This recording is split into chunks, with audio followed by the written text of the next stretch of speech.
we have quite a good number checking from the attendance here. And so I think we can start. Our presentation or our topic for this research webinar is the role of the supervisor in student research. And our presenters are Dr.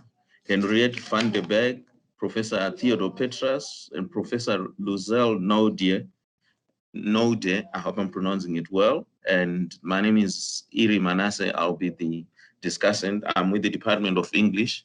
And so we'll start. We'll give the four presenters, the three presenters actually, according to how they appear on the, just as I've read them out, and they are speaking to matters related to the appointment of a supervisor in student research, which is generally taken for granted. So we want to look at the process of the postgraduate. Can you hear me? I thought I was hearing some echoes. How do we actually appoint a supervisor? What is it meant? And what is actually involved? What are the requirements for the supervisors? And there are a couple of questions, three actually, which are given here on the agenda. Whose ultimate responsibility is student research? What is the most profound lesson you have come to learn about supervising or mentoring? Also exploring alternative models of supervision. Our three presenters will speak to that, and in our pre-presentation discussions, we found out that some of these ideas overlap, so they will speak from their experiences in their respective experiences as supervisors, lecturers, and so forth, even discipline related. So that's how we're going to handle it. Perhaps before I introduce the speakers, I'll introduce each speaker as they speak, where they are from. They are a bit of a biography of who they are as academics. I can only say supervision is quite an integral part of postgraduate research, judging from the discussion we had last week. And also, from my experiences, we are in the humanities, all of us. We are not as rich as other faculties in terms of getting PhD students and even master students for that matter. So it's always tricky. We have this perennial drought, and we are not as lucky as, for instance, the ISG, the Institute International Studies Group, headed by Professor Ian Phimister, which, because of the huge funding, attracts so many masters and PhD students. So it's always a bit of, we're happy when we get students who join us, either via SAHUDA, the South African Humanities Deans Association Scholarship, which has not been giving us as many students as we want, or when we grow our own timber from masters to PhD students, which is not always as huge as we want. So it creates possibilities of tensions perhaps within the department sometimes, but it's fine.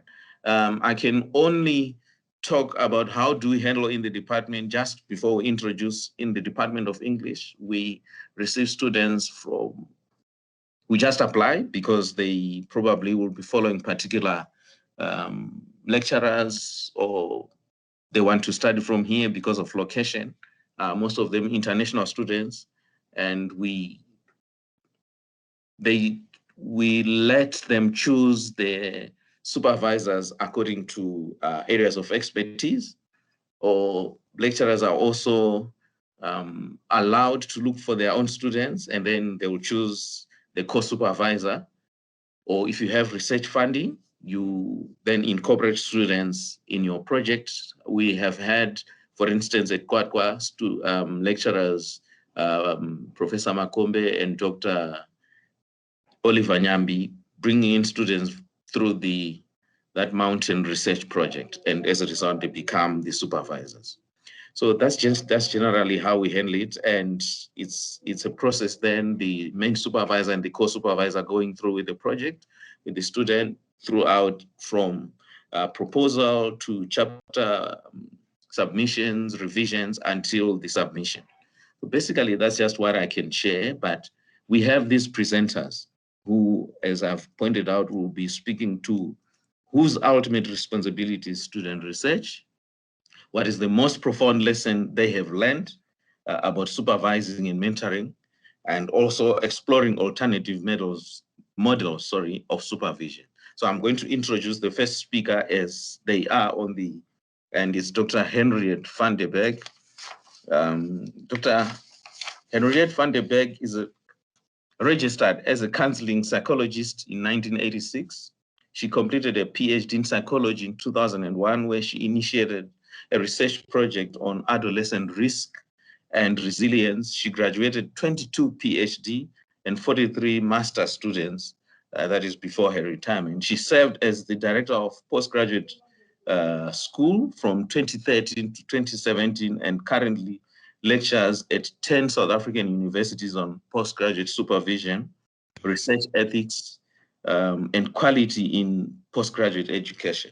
She served as chairperson of the Postgraduate Forum for Southern Africa and is still involved in the development of online resources for supervisors and postgraduate students.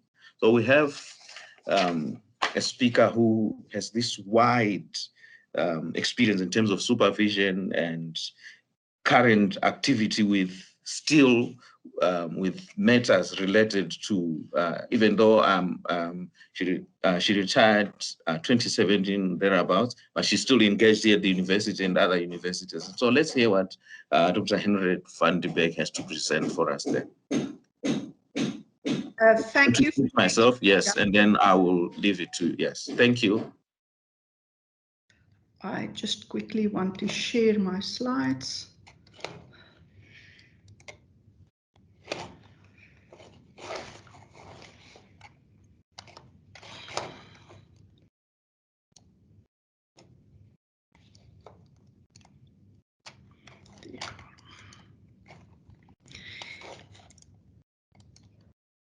So, colleagues, I believe you have my slides on your screen now. Yes, I can confirm that. Yes, there you are. Thank you.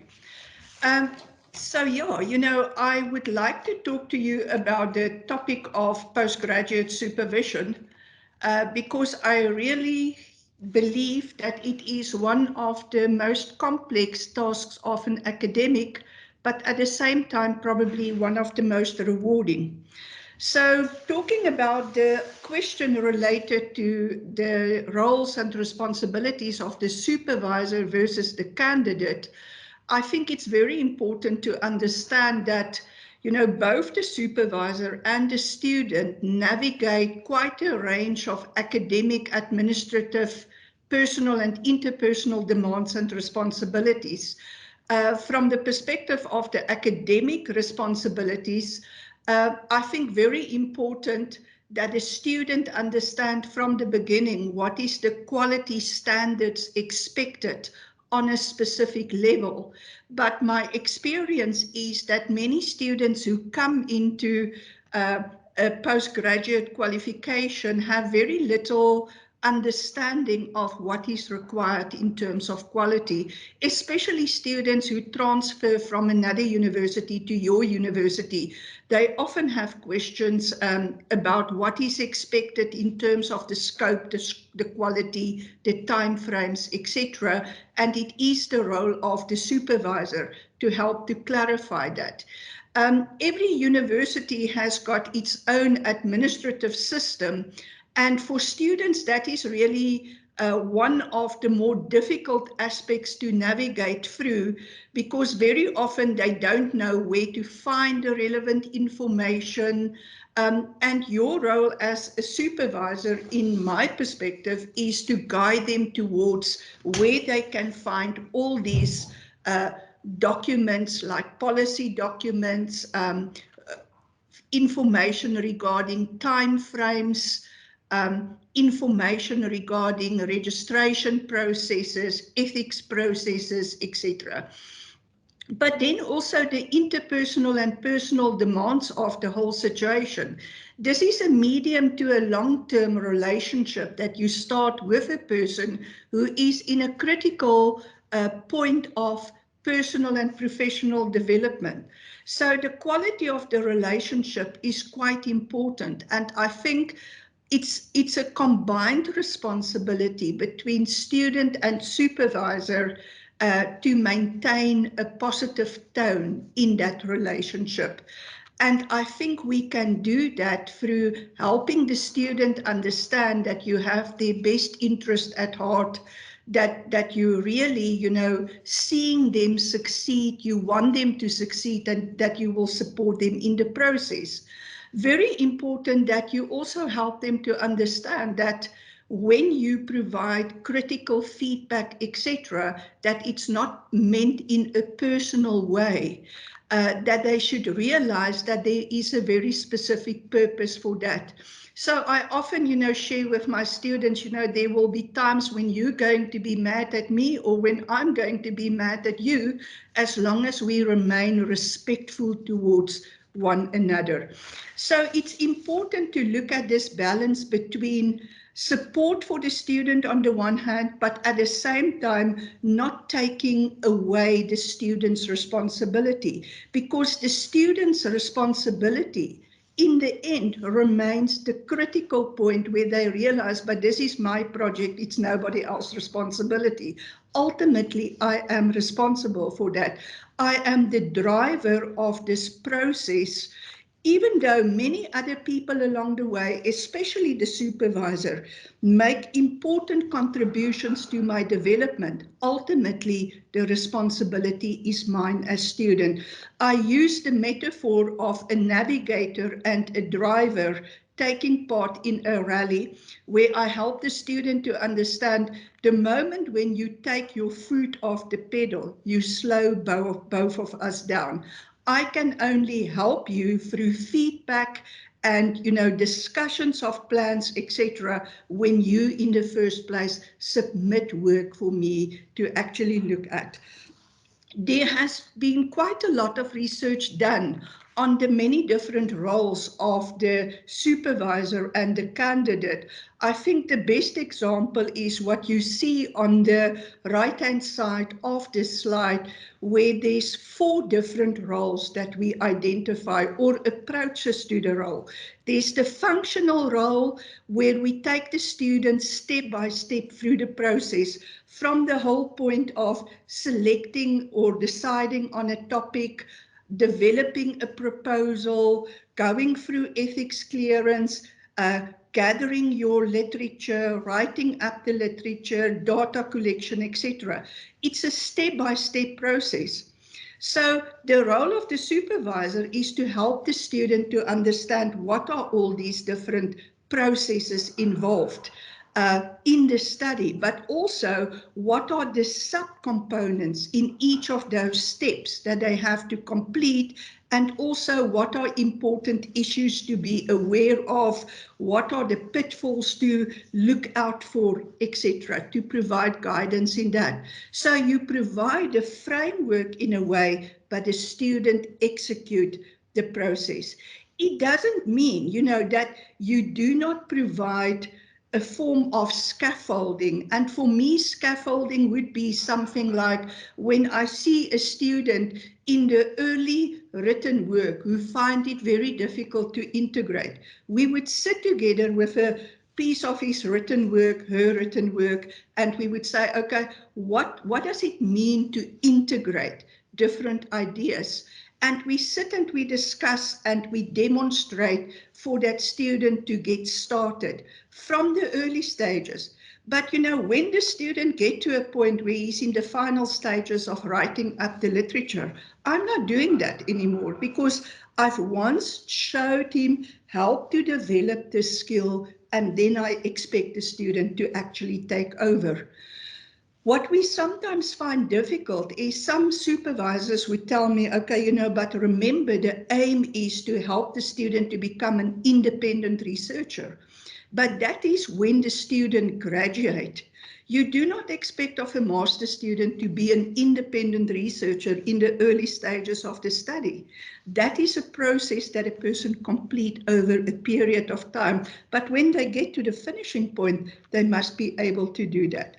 The critical thinking part is where you encourage them to challenge their own ideas, to make connections between ideas, to look at different approaches to the same idea.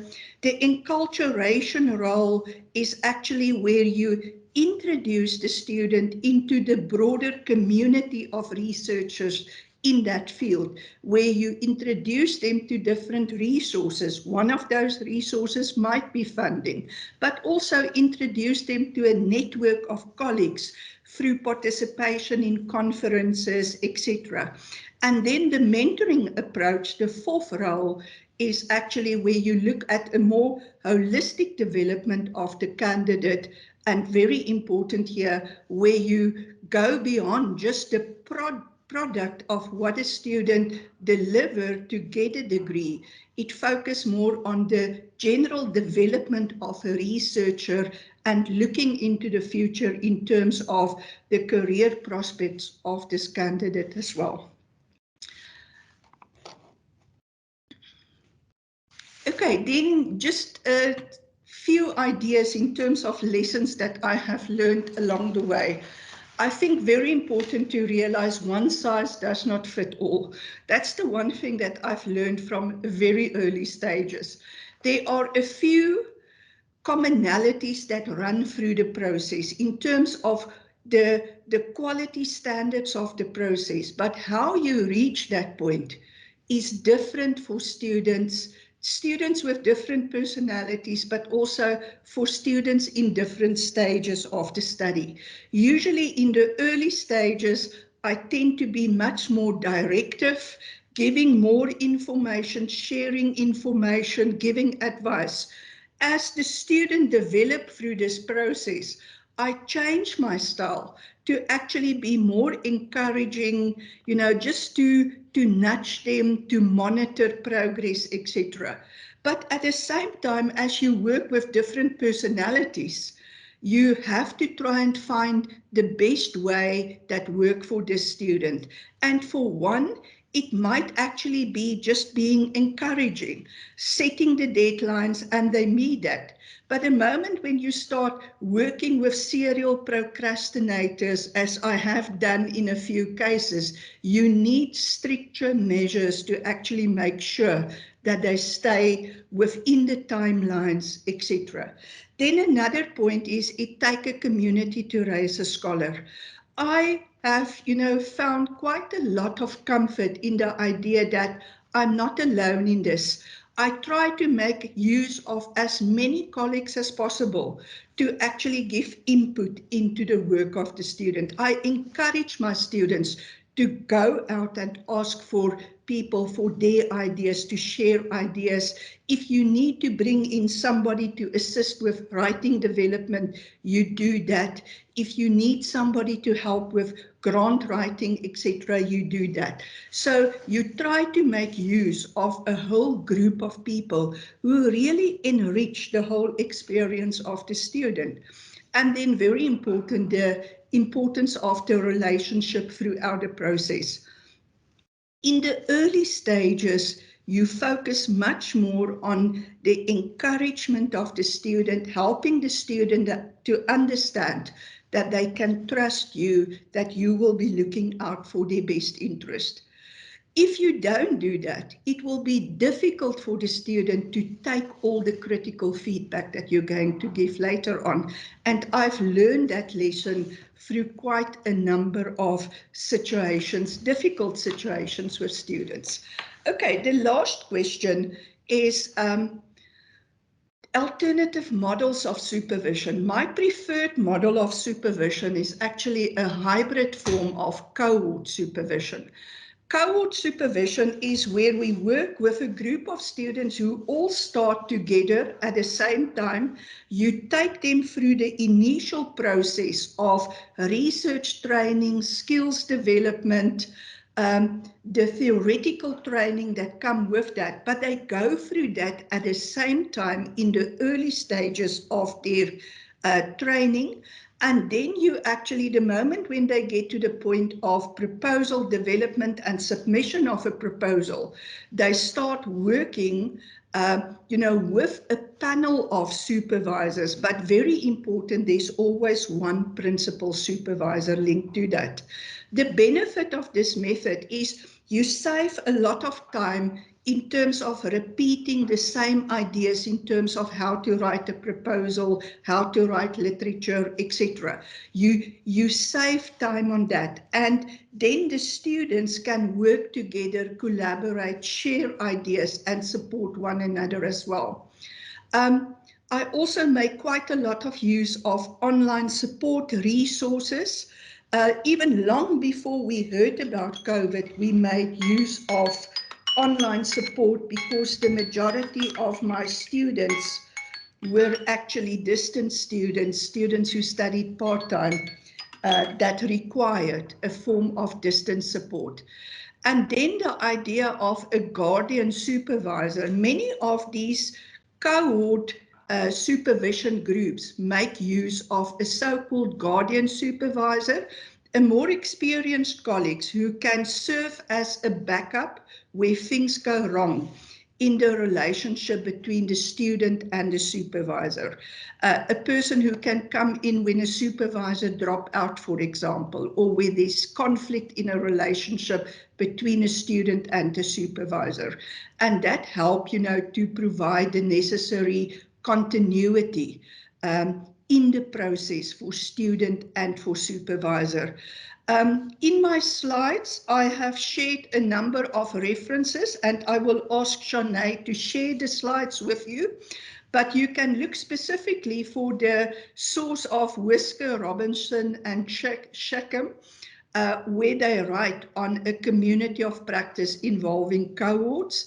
And also, I advise that you look at a very important document developed by the UK Council on Graduate Education on a type of best practice framework for online supervision. And then I would also like to refer you to online resources like the Postgraduate Environments resource, a set of resources developed by 6 South African and 6 European universities, but were very important topics for students and for supervisors. And with that, I would like to complete.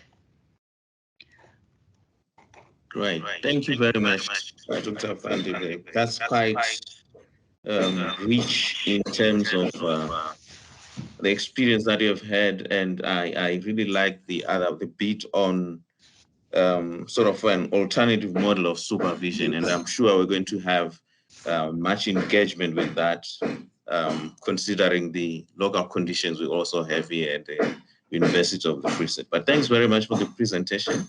We're going to go to the next presenter. Should I? Okay, let's just go as they are. Professor Theodore Petrus, who is going to present. He's from the Department of Psychology. He's an associate professor in the Department of Anthropology. He has been involved in university teaching for more than 20 years, teaching both undergraduate and postgraduate anthropology, and also involved in postgraduate supervision and external examination or moderation. He's also a researcher with the following areas of specialization: gang subcultures, colored identity politics, colored identity dynamics, witchcraft-related crime, cultural symbolism, and academic coaching. Professor Petras is also a certified coach, having received his coaching qualification from the University of Cape Town. He's also a registered member of Coaches and Mentors of South Africa, and he has facilitated several coach training workshops for the UFS Advising, Access and Success section of the CTLM, training both staff and student coaches. He's also a regional mentor for the UNISA UFS Northwest region in the National Institutes of Humanities and Social Sciences. mentorship program for doctoral candidates. So it's over to you, Professor Theodore Petrus, if you can present your views then in postgraduate supervision. Thank you very much, Chairperson, and greetings to you and greetings to my fellow panelists and greetings to the wider faculty colleagues and students who are in attendance.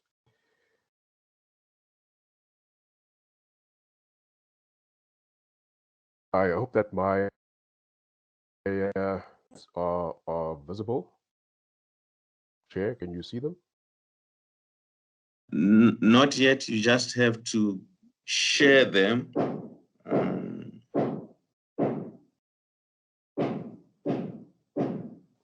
And my apologies for the noise. It's the work people. I had to come to the office because of fiber problems. So there's also a section, or yes, we can see them now. Just in case there's some noise coming from its workmen.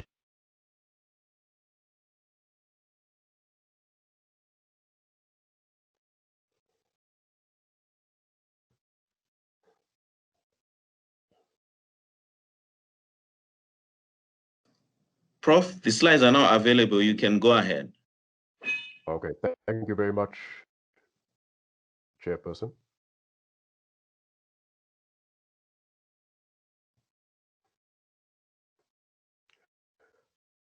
All right, good afternoon, colleagues.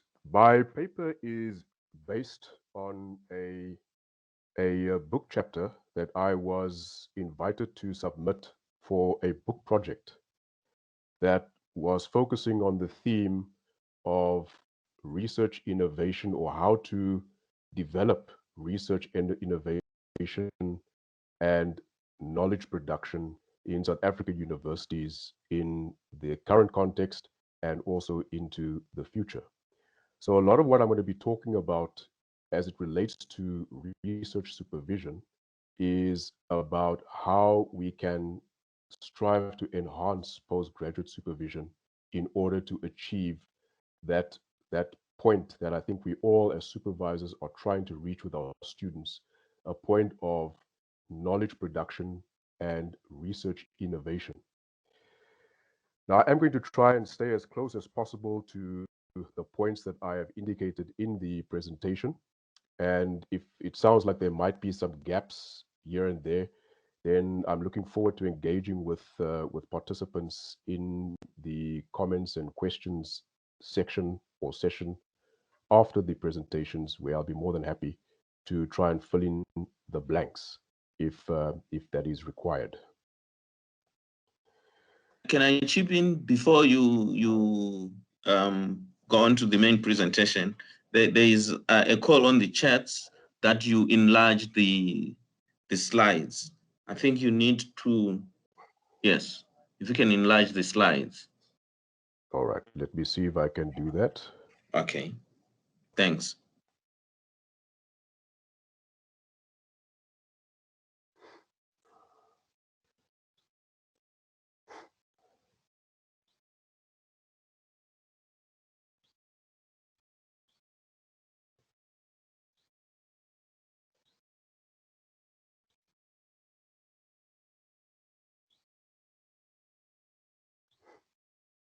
Prof Petrus, if you press F5, maybe that will work on your keyboard.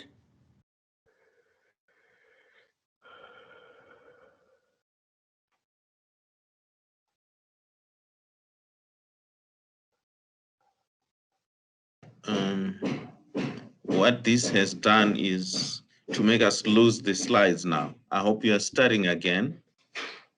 Oh. Yeah, no, it looks like it's going to be a little bit of time that will be gone, Chairperson. So I will just have to. What I can also always share the slides with the attendees after the session as well, and they will have copies of the slides, just in the interest of time. Okay, or we can go back to the enlarged slides. I'm sure we can stretch our eyes as well if it's not really working. But yes, you can go ahead. Okay.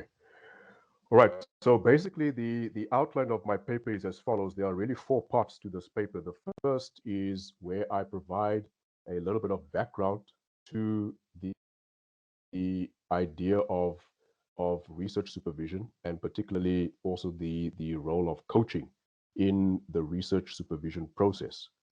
And then the second part of the paper is going to be looking more at what is the contemporary context of research supervision. The third part of the paper, in fact, the third and fourth parts of the paper are really the crux of what I would like to communicate this afternoon with all the colleagues. The part three looks at the similarities, but also some critical differences between research supervision and coaching. And rather than making the argument that one is either better or worse than the other, this is rather going to be an argument about how supervision and coaching can function in a symbiotic relationship and really complement each other in order to achieve this enhanced postgraduate supervision that we are striving for. And then the fourth and final part of the paper will be looking at the way forward and how we can bring some of the ideas that I will be bringing up in this presentation into the UFS context, and specifically into our context as the Faculty of Humanities. Now, we are all aware that supervision in the contemporary context faces numerous challenges. There were challenges before 2020, and there are certainly a lot more challenges now post 2020 with the so-called new normal that has been created by the COVID-19 pandemic. And this leads to the question of what is really the role or the purpose of supervision in this new context, in this new normal. And for me, one of the most important roles of supervision is to create researchers who can think outside of the box.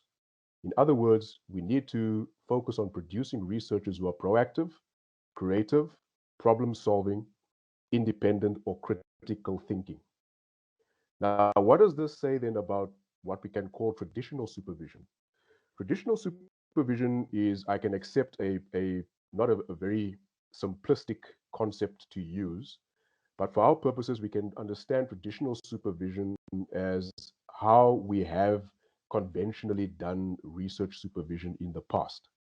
So the question then becomes, do we need to adapt or adjust the way we supervise so that the way we supervise becomes relevant for the demands of this new context that we find ourselves in? And this brings me to looking at what is coaching and how does coaching, or how can we apply coaching within the context of higher education institutions. The International Coaching Federation defines coaching as the partnering with clients in a thought-provoking and creative process that inspires them to maximize their personal and professional potential. And the process of coaching unlocks previously untapped sources of imagination, productivity, and leadership. We can take that definition a bit further, where we see that Losh and colleagues defines coaching as a collaborative, helping relationship where coach and client or coachee engage in a systematic process of setting goals and developing solutions with the aim of facilitating goal attainment, self-directed learning, and personal growth of the coachee. When we take these definitions and apply them in an academic context, then we can then interpret or understand coaching as that put forward by Theodoro and colleagues, where they define academic coaching as the facilitation of learners achieving their fullest potential, mainly through evaluating their performance, assisting them to identify needs, to develop a plan to achieve those needs, and finally to help the learner to be accountable. So if we look at that definition put forward by Theodoro and colleagues, we see that academic coaching is a partnership between coach and coachee that is designed to facilitate academic performance at the highest level. What is the position of coaching in higher education institutions in the international context? Now, there, I'm not going to go into any details here, but there I've listed some of the examples of how coaching has been incorporated, at least since the 2000s, starting in the United States and then spreading into other countries as well, where coaching has become a fundamental part of how supervision, and not only at postgraduate level, but even at undergraduate level, undergraduate teaching, how coaching has been incorporated as a significantly important resource in order to achieve two objectives. Number one, to improve succession or completion rates within a reasonable time frame. And number two, to enhance professional and organizational development. So internationally, we see that higher education institutions have incorporated coaching as a resource not only for the benefit of students at undergraduate and postgraduate level, but also for the benefit of staff for their professional and organizational development. In the South African context, we see a bit of a different picture where LaRue has argued that there is limited research on the experiences of postgraduate students trying to navigate the demands of work, studies, and personal life. And as far as LaRue is concerned, this is one of the major reasons why South African universities need to pay a lot more attention to coaching, especially within the context of supervising and helping postgraduate students to successfully complete their degrees and their qualifications. Now, interestingly enough, we'll see that LaRue made this argument in 2018, in a publication in 2018. But interestingly enough, almost a decade earlier, Geber came with the argument that entry into an academic career is often an arduous process, and thus coaching and mentoring are necessary for enabling aspirant academics to establish successful careers. So as I said, almost a decade before LaRue came with her argument about the importance of coaching for postgraduate research or postgraduate students, Geber was already talking about the importance of academic coaching and mentoring, not just for the purposes of advancing postgraduate students, but also particularly for those postgraduate students who saw a future as far as their careers are concerned in academia. And therefore, that coaching and mentoring support would be something that could assist these early career academics to be able to overcome what Geber refers to as the arduous process of entry into an academic career. So the point is that the discussion around coaching in South African higher education institutions has been a topic of engagement and discussion amongst academics for some time. That brings me to the next part of the paper, which is what are the similarities and more specifically the differences between coaching and supervision. Now, we all know that supervision is a well-established academic practice. In fact, we can even refer to it as a fundamental part of academic culture. And it is fundamental to the development of skilled and competent researchers. To support that point, Lee and Barnett argued that supervisors play a key role in educating researchers in an age of super complexity. And they go further and say that the need for revolutionary research is what is preferred as opposed to norm-inducing research. Now, if we pay attention to when Lee and Barnett made these arguments, Lee in 2007, Barnett in 2000, this is maximum of 20 years before the outbreak of COVID-19. But they were already making the argument of the critical role that supervisors, research supervisors play in developing researchers who are relevant for a super complex environment, and that they need to be innovative and creative so that they can produce this revolutionary research rather than producing research that reinvents the wheel and simply rehashes already established views, theories, or ideas about the world around us. So they are predominantly talking about what is the relevance of research supervision in a context of change. We can see that supervision has come under a lot of pressure. Supervisors have become increasingly under pressure to develop researchers who are responsive to the changing conditions, not only on a local level or in the local context, but obviously also in the international context as well. We have changing demands in the workplace environment, as an example, that requires more responsive supervision to develop researchers who can cope with those changing demands. We also now have to deal with the changes being wrought globally and locally by COVID-19. So these are all adding these pressures on supervisors to produce these researchers who are able to not only cope with these changing conditions, but be responsive and finding responsive and practical solutions to the challenges that these changing conditions present. Now, like coaching, supervision is also based on a partnership process that seeks to encourage the student to think critically and creatively about the research endeavor, developing solutions to complex challenges, and ultimately achieving a specific outcome, namely the research report, dissertation, or thesis. So if we're looking for similarities between supervision and coaching, we can already see that the relationship that exists between supervisor and student is very akin to that exists between coach and coachee. It is based on a partnership, a collaborative relationship between supervisor and student, between coach and coachee, that has the express purpose of helping the student to think out of the box, to think critically and creatively, and to come up with proactive and innovative solutions to the complex challenges that are relevant to the particular area of study or field of research of the student in question.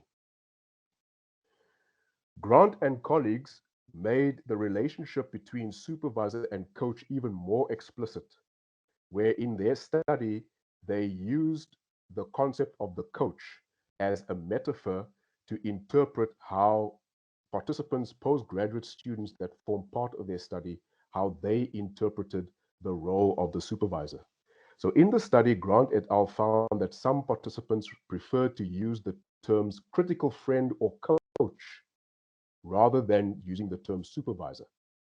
And they argued that the latter term, supervisor, gave the wrong impression as it suggested a role of control and monitoring, rather than what was the actual role of the supervisor, namely to give his or her experience and knowledge of problems, as well as to advise solutions that were appropriate to the limitations and capabilities of the student. Now, what we learn from this is that the way in which we are perceived by our students has a very big impact on how students perceive the relationships that they have with us as research supervisors. And ultimately, that perception could have a big impact on how students perform and in terms of what we expect of them and also what they expect of themselves. So maybe we also need to start thinking about the term supervisor and what it connotes and what it denotes, and perhaps also start thinking along the lines of maybe changing the nomenclature, the terminologies that we are using, so that we can create in the minds of our students a perception of who we are as their supervisors in a way that allows them to see us, as in this context, to see us as a coach rather than as a supervisor. But regardless of the similarities, there are also some key differences that I would like to highlight. And these differences, in my opinion, are there because of the inherent limitations that exist in research supervision. Now, those limitations are not always there because of our own making as supervisors, but those limitations are sometimes imposed upon us because of the academic context within which the supervisory relationship exists. The supervisory relationship does not exist outside of the academic context. It is expressly a part of the academic context. It is rooted in the academic context, but with all the advantages of that, it also causes certain limitations with regards to supervision. Supervision focuses exclusively on the academic and research component, while coaching is a little bit more holistic in the sense that it includes not only a focus on the academic or research side, but it also attempts to help the student to cope and navigate work-life balance, as well as personal aspects or social aspects that also impact on the student's performance. So these issues could have either a direct or indirect impact on the student, but they are necessary for us to take cognizance of when trying to help our students to get through their studies and complete their studies successfully. Again, returning to LaRue, she argued that supervisors cannot fulfill the role of coaching their students through challenges, particularly those that involve personal life stresses and conflicts. And the reason that she puts forward for why she says this is that supervisors are neither equipped nor comfortable with addressing such issues with their students. Now, here, and I'm not going to go into a lot of detail, we do also have the other side of or the other dimension to this, which is what we call mentoring, which is what the previous speaker also referred to in her presentation. And mentoring and coaching, although they sound like they could be the same thing, there are important differences between coaching and mentoring as well. I can't go into that in a lot of detail now in the presentation, but I'm happy to explain the differences in more detail when we get to the questions and answers sections, if that is relevant to colleagues later. But mentoring really refers to generally as somebody who is in a position to guide and advise a student because they are more experienced in the same field or the same area as that in which the student is trying to advance or achieve. So we often use the term mentor in the academic context where you have senior academics that mentor junior academics. Why? Because the senior academics have greater experience in the academic environment, and then building on that experience and using that experience, they can then advise their junior colleagues in terms of how to progress, how to develop themselves in terms of an academic career, and research related issues, everything that has to do with their overall development in the academic context. However, when it comes to outside of the academic context, work-life issues and personal relationships, that tends to fall outside of the parameters of what is expected for supervisors or academic mentors to have to deal with within the academic environment. And that is where the difference comes in with coaching, which is able to deal with these issues that fall outside of the parameters of the academic context. Supervision seeks to solve problems or challenges of the supervisee or of the student, especially as it relates to the academic or research problems or challenges that the supervisee is experiencing, while coaching seeks to help the coachee to develop the confidence to solve his or her own problems. Now, this one is a little bit of a gray area because the argument could very well be made that, well, if we look at the supervisor as a mentor, then we could make the argument that the supervisor actually also helps the coachee to develop the confidence to solve his or her own problems. But once again, because of the limitations of the academic environment, that ability of the supervisor to help the coachee to develop confidence can mainly really only occur within the academic context. So what happens now if the issues that are affecting the confidence of the coachee are issues that fall outside of the academic environment?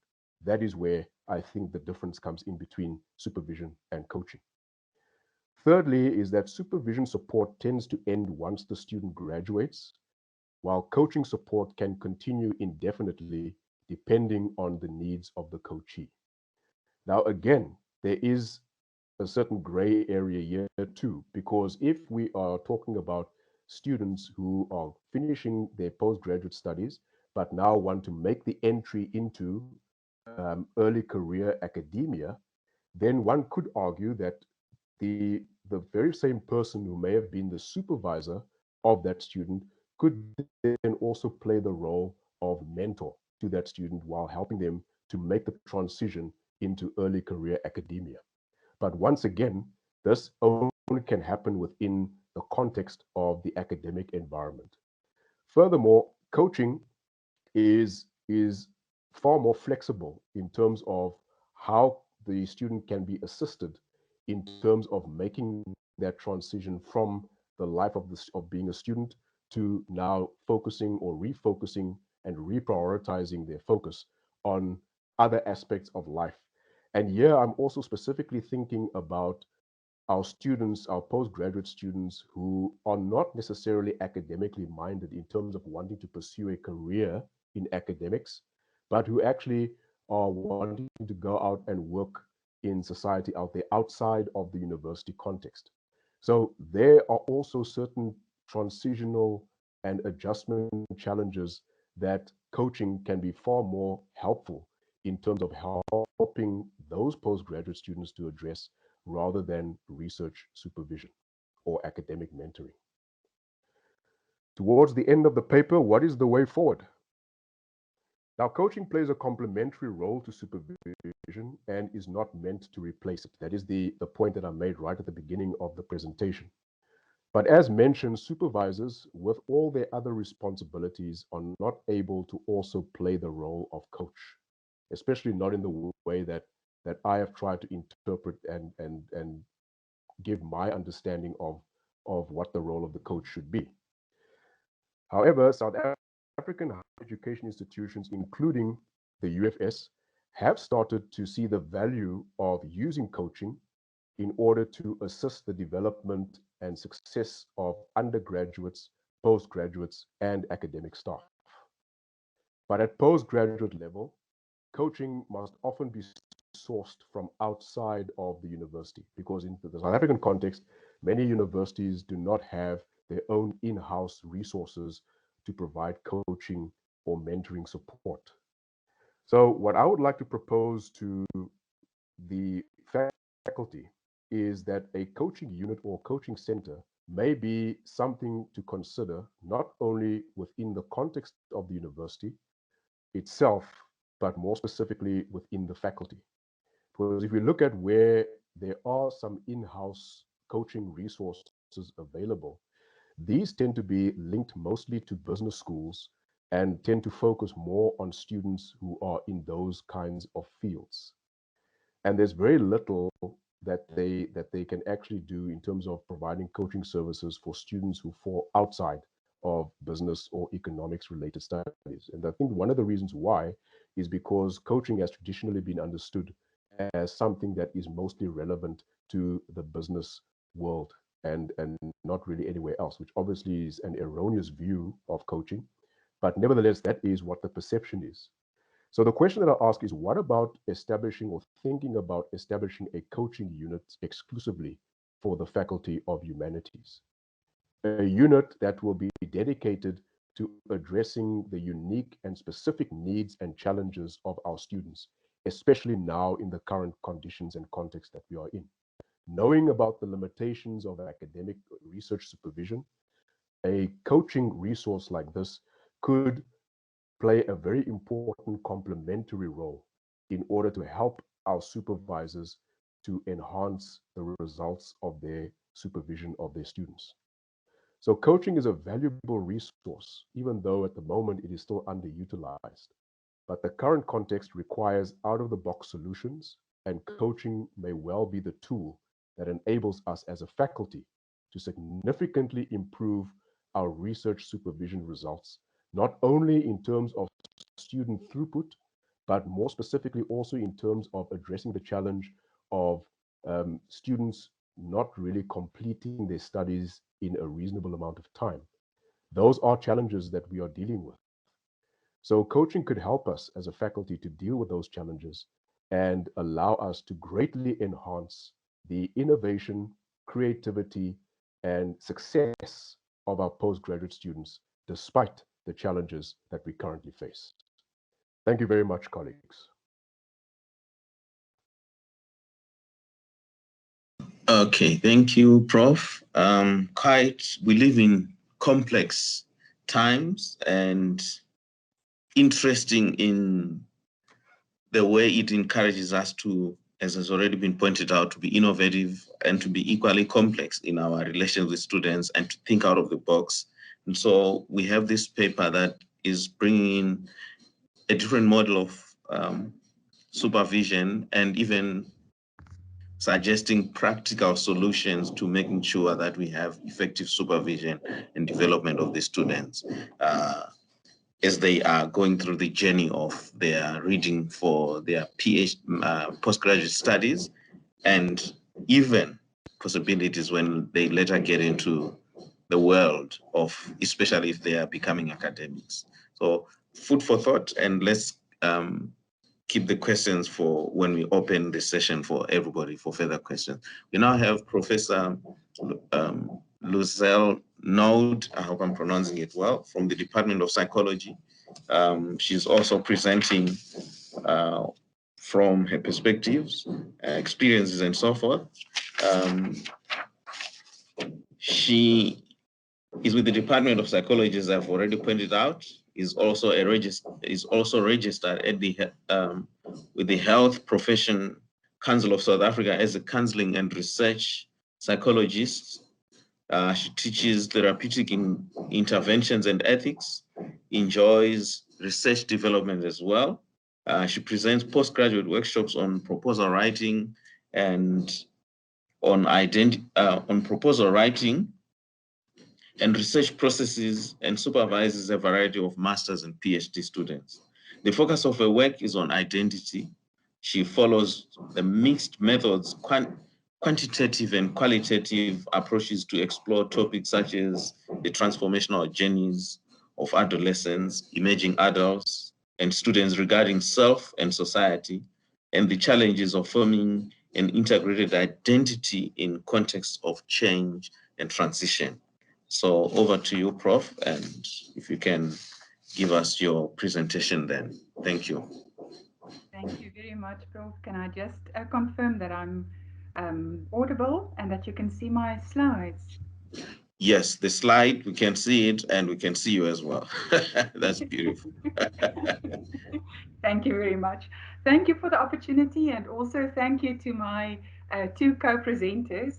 I think as the third speaker in the line this afternoon, I wish I could just say ditto and then we call it an afternoon, but I'll try and see if I can add some ideas to our discussion. I thought to start on a personal note. I've been doing supervision for about 15 years. And if I have to reflect back on this journey of supervision, I have a deep appreciation for two things. On the one hand, there's the challenge of coping with this journey of super complexity, a word that Prof Petrus also referred to.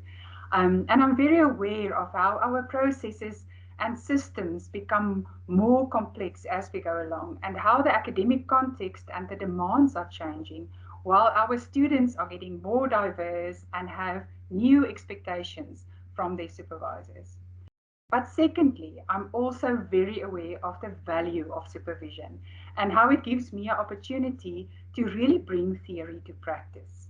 I think supervision gives me a space to put my own research and my own writing practices to the test, and with students to walk a mile in their moccasins. So sometimes I'm wondering if I know what I'm doing. And like many things in the academic world, it feels like we're building the plane as we fly, which is somewhat scary.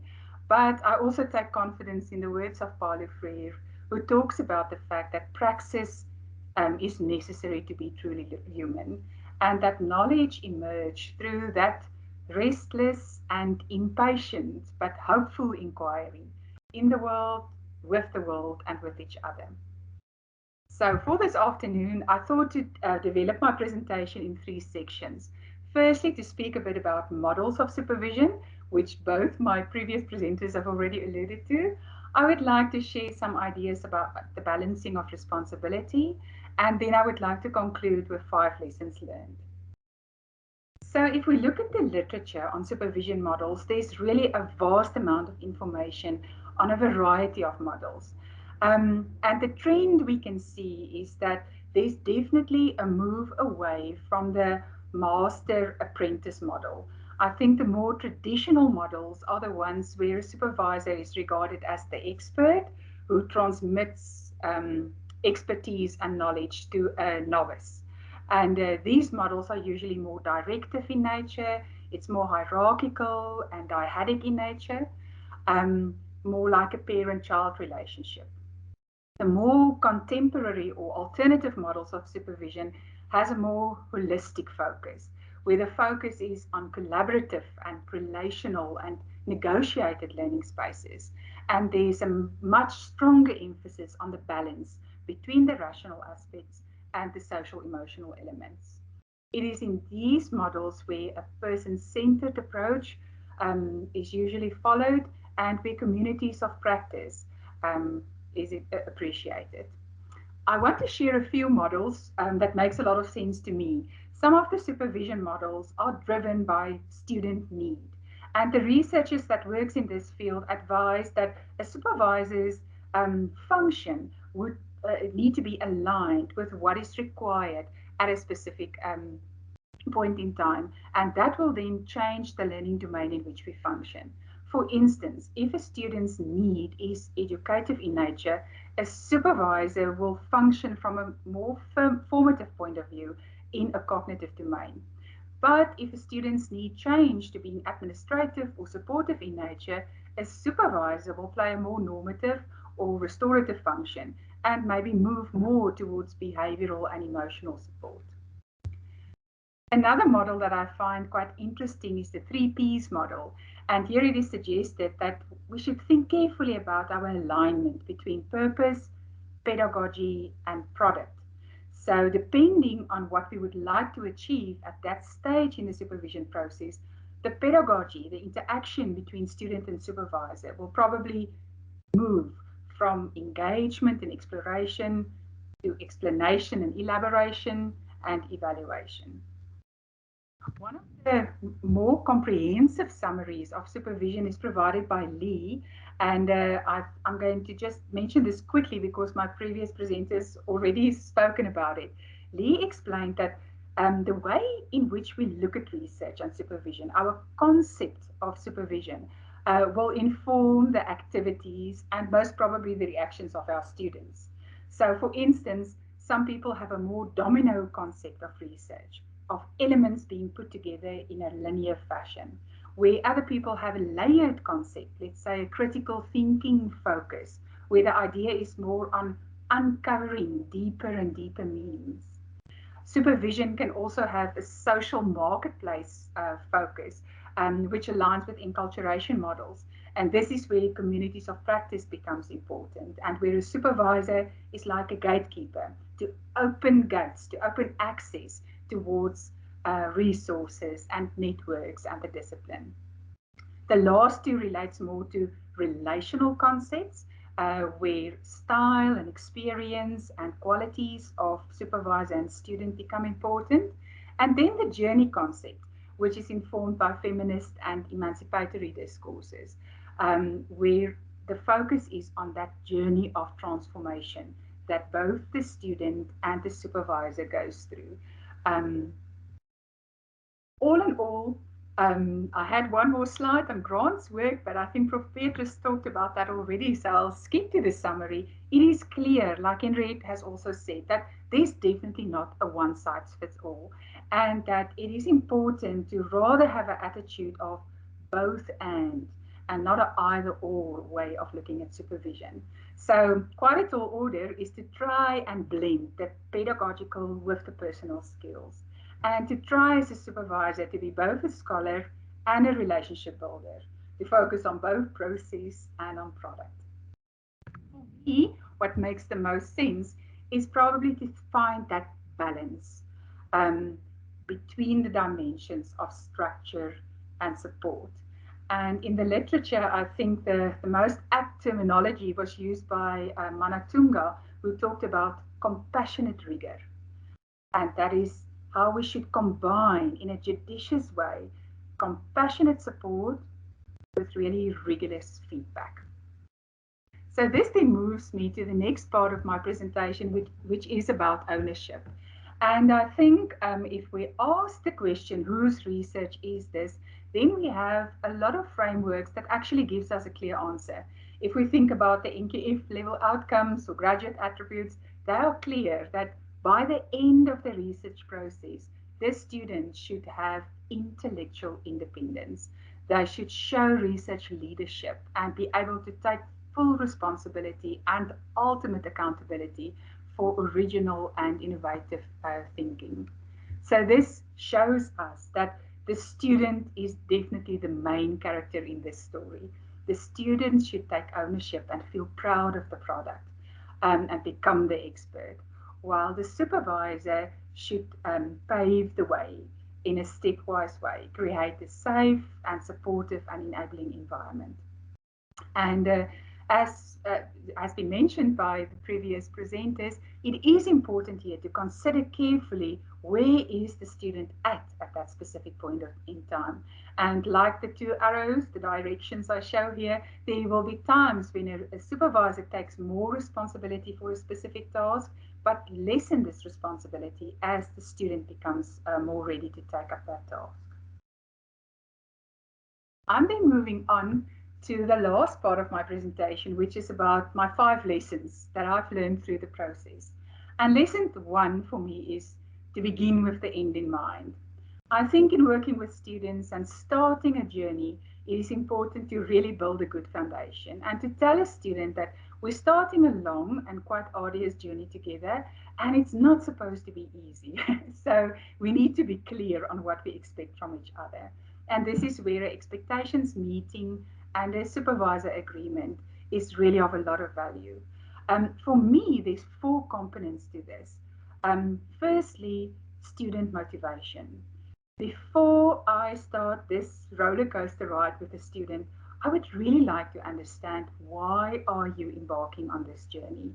And hopefully in a conversation, one would find a student's love for wisdom or search for scholarship, rather than getting a piece of paper or ticking a box. Secondly, then, the research topic in focus is something that needs to be negotiated very carefully.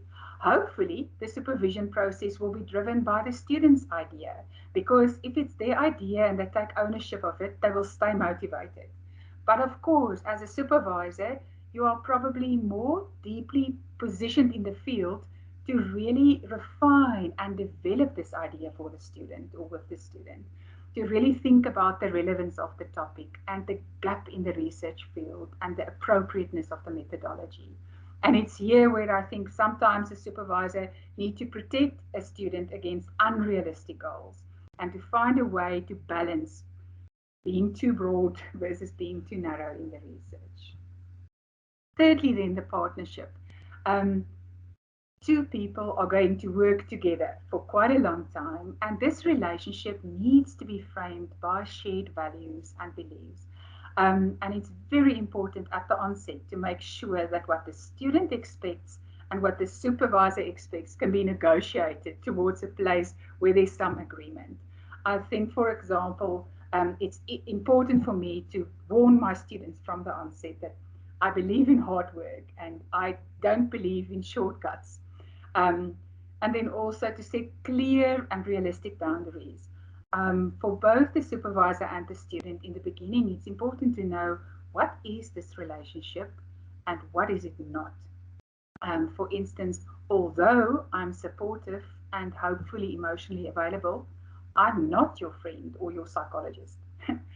And then lastly, once these things are sorted out, the plan of action with all the details around structure and timeline and ground rules can be negotiated to make a decision on how we're going to eat this elephant, one small step at a time.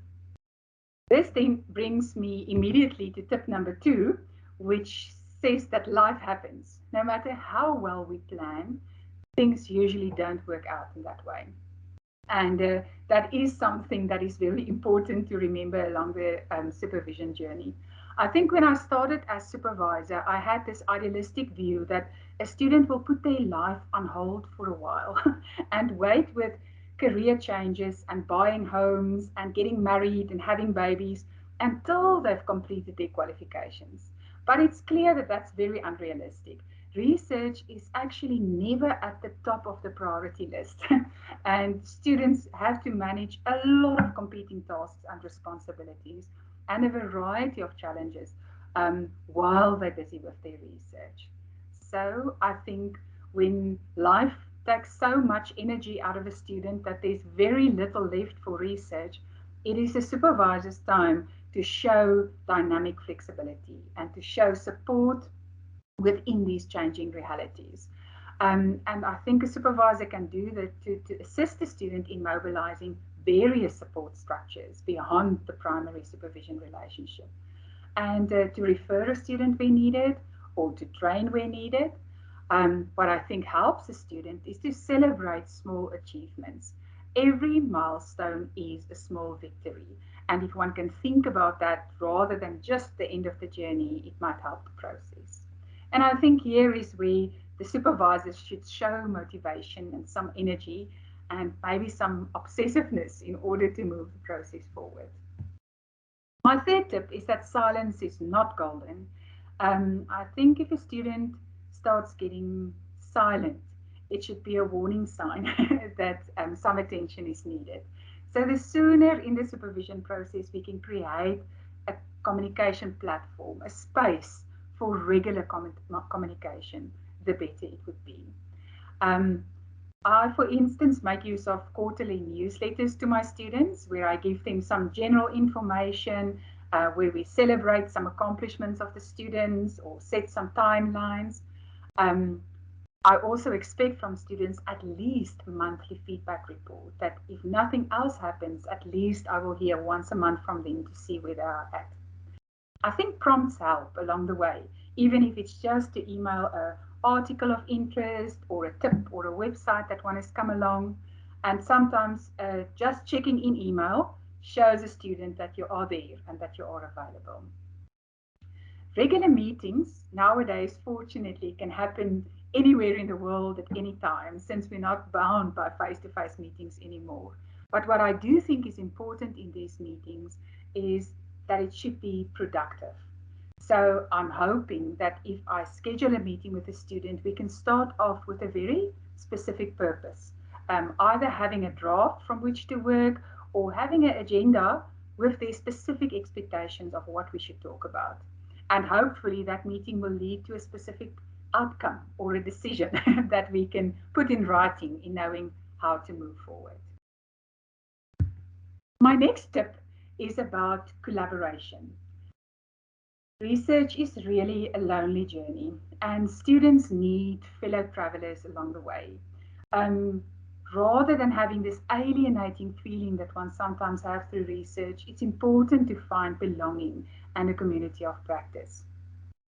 And I try to get my students involved in a research culture through a variety of things. One thing that I think really works well is to have an overarching research project, a niche area for the supervisor, as a scholar, but also a way of showing a student that their little piece of research is part of a bigger picture and a bigger piece of the puzzle.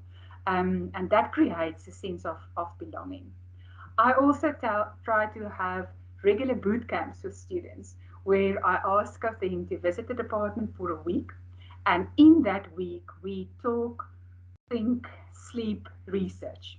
And in that process, hopefully create a vibe, a sense of camaraderie among the students that will give them momentum in moving forward. My fifth tip is about don't get it right, just get it written. And this is about the idea of writer's block, which is very real, I think, for students and supervisors, and the difficulty of finding one's own voice if you experience some insecurity.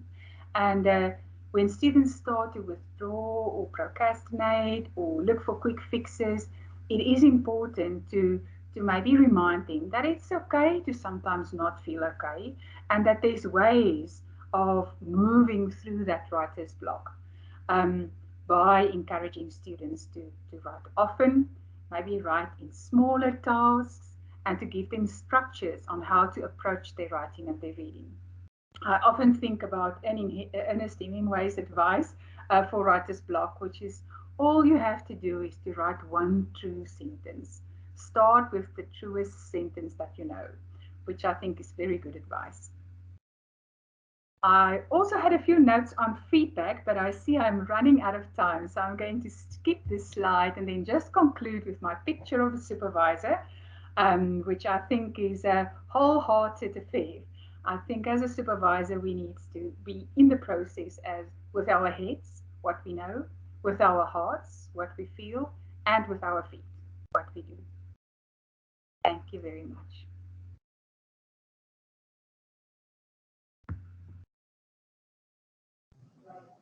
Thank you very much, Professor Naudé, for the presentation. I have a few sound bites that I can just point out. I love the idea that life happens. I love the idea that just get it written.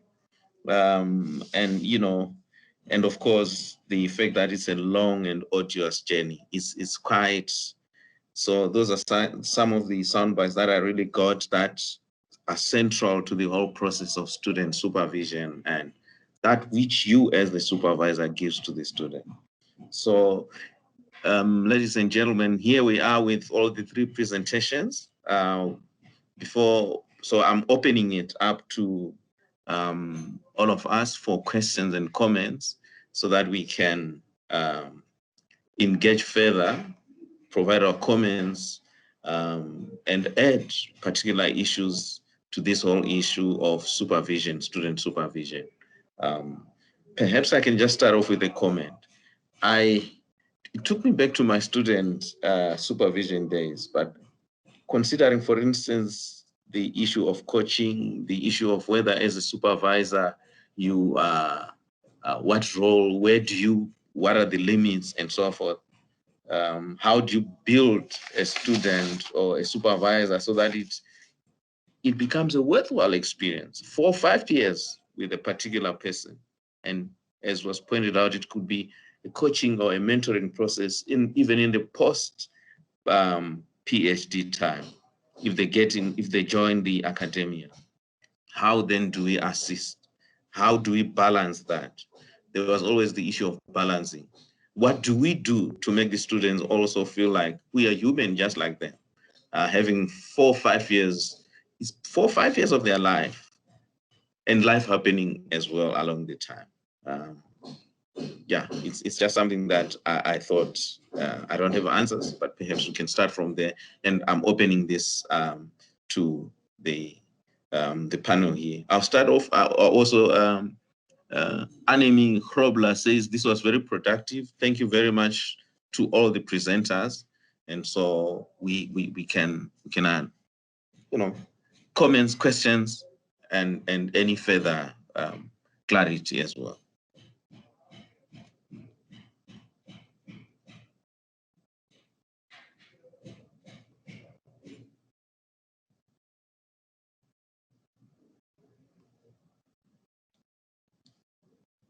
In the absence of a question, can I start? I see there are 23 charts here. I think I'm getting lost now.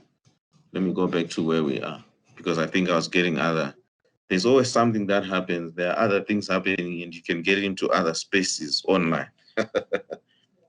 From your experience as the presenters, striking the balance between, oh yes, there's a hand. Yes. Thank you very much. Thank you very much to all of the panelists for very insightful presentations. I think this is given us all much food for thought. Thank you very much for this. My question is specifically, I suppose, directed at Prof Petrus, because Dr. Henriëtte and Prof Luzelle were both talking about either cohort supervision or communities of practice.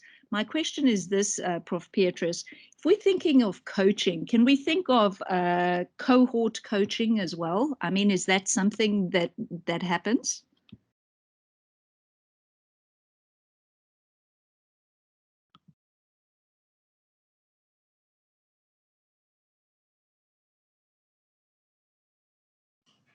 Whenever a question is directed to a particular person, they can go on. They don't have to go through the chair. Let's try to have it as a conversation where, you know, questions can be directed to a particular person and everybody can also chip in. That way it becomes more conversational and yes. Thank you very much, Chair, and thank you, Dr. Shirley, for the question. Yes, indeed. We can also look at cohort coaching because there are many different areas of coaching specialization. We have, for example, life coaching, academic coaching, executive coaching. There are many different areas of specialization. And of course, depending on what the specific needs could be of the student, then he or she could also decide what kinds of coaching they feel they would need in order to help them deal with whatever the specific challenges are that they're dealing with. So for instance, let's say we have a student that needs some guidance or some advice regarding how to balance their professional career, which might not be academics related, and their postgraduate studies. So in that instance, then the student may well want to utilize the services of both a career coach in order to help guide them with the career and the professional work environment part, but also perhaps a life coach who will then also be able to help the student specifically with developing coping strategies and other mechanisms to deal with the sometimes very contradictory demands of pursuing a PhD versus the demands of the workplace. So it is quite possible that a student could use a group or cohort of different coaches depending on the specific needs that the student may need to address. Thank you.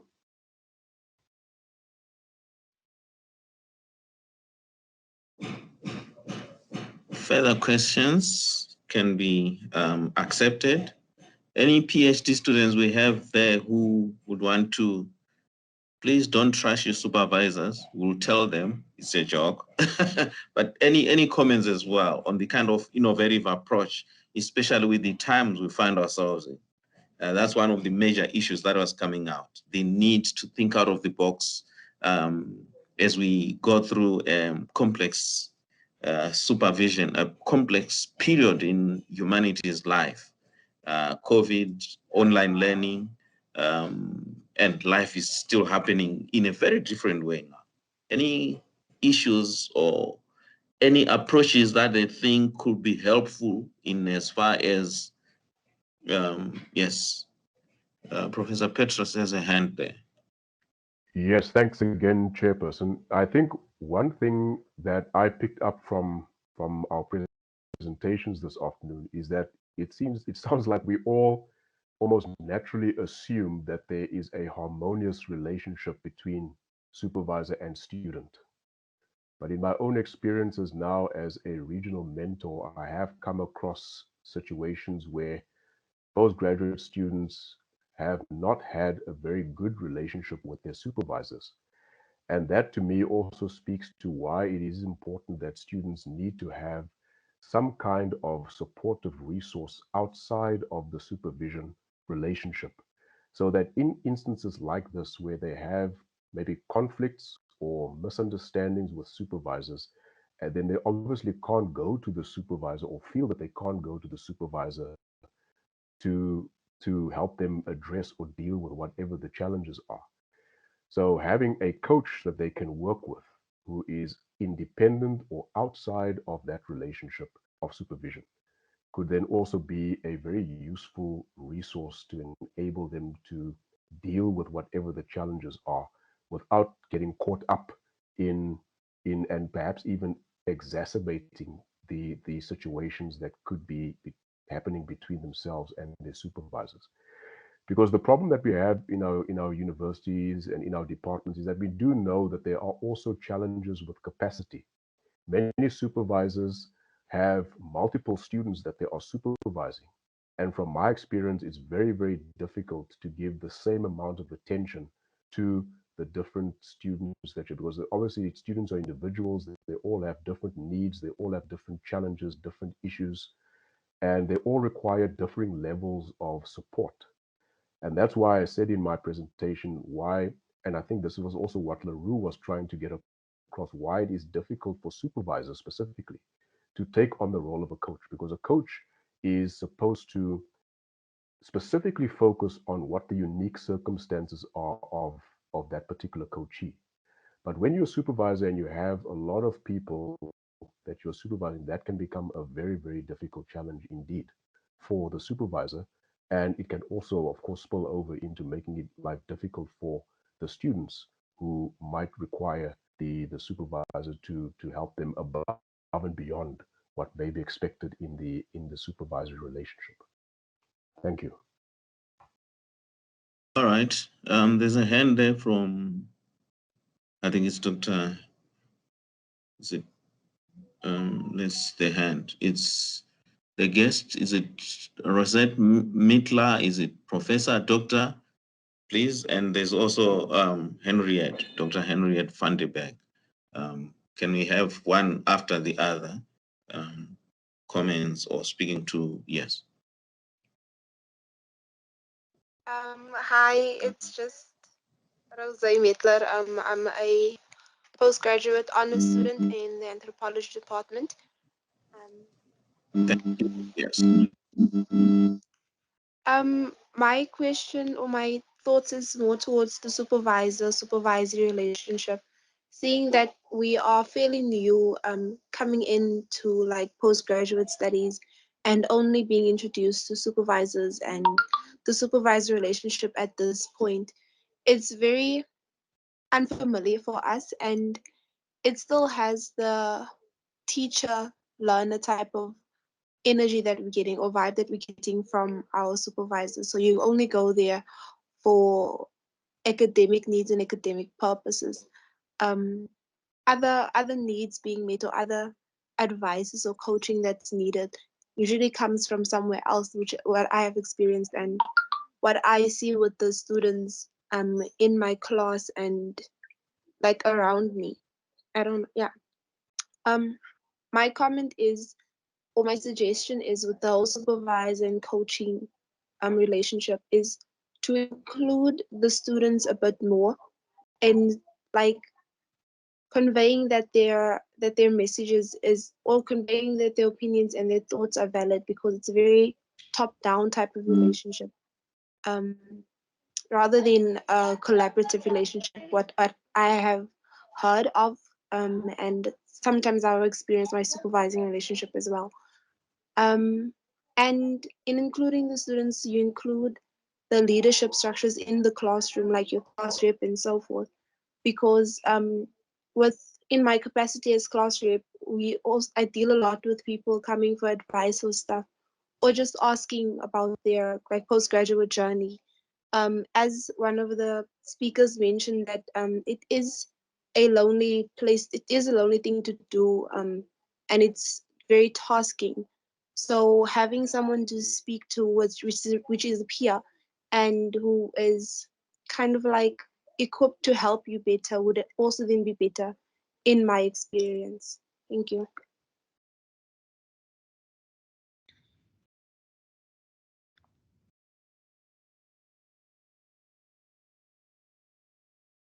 Yes, I also would just like to mention the whole issue regarding conflict in relationships. I think that's why we look at something like a guardian supervisor in a department, somebody that students can go to when there's conflict in a relationship, because we know not just from South African data, but internationally, that about a third of all students who drop out report that the reason is because of problems in the relationship with supervisors. So it plays a very important role, and I think it's possible to actually prevent so many students from terminating their studies because of issues that could have been dealt with before. Also very important to realize that we approach supervision and we approach our candidates in supervision with the principles that you work with adult learners who come in not as a clean slate, but with people with expertise, knowledge, skills that they have available that you tap into to actually assist and the process of learning for them. So it's very important that it's not this, one-sided relationship. I also just want to comment on your initial response when we started the questions where you ask about, but what's in it for the supervisor to have this long-haul relationship? The fact is, it's not a one-sided relationship. I think especially with our doctoral students, but also with our master students, we benefit quite a lot through, we learn, it's a collaborative process. If I look at my PhD students that I graduated, there's some of them, who graduated like 15 years ago, and we still have almost weekly contact.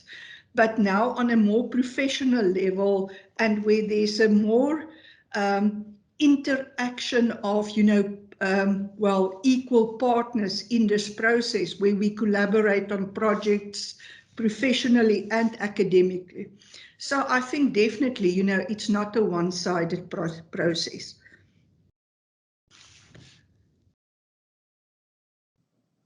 Okay. The chair can also be provocative before I go on to see the comments here.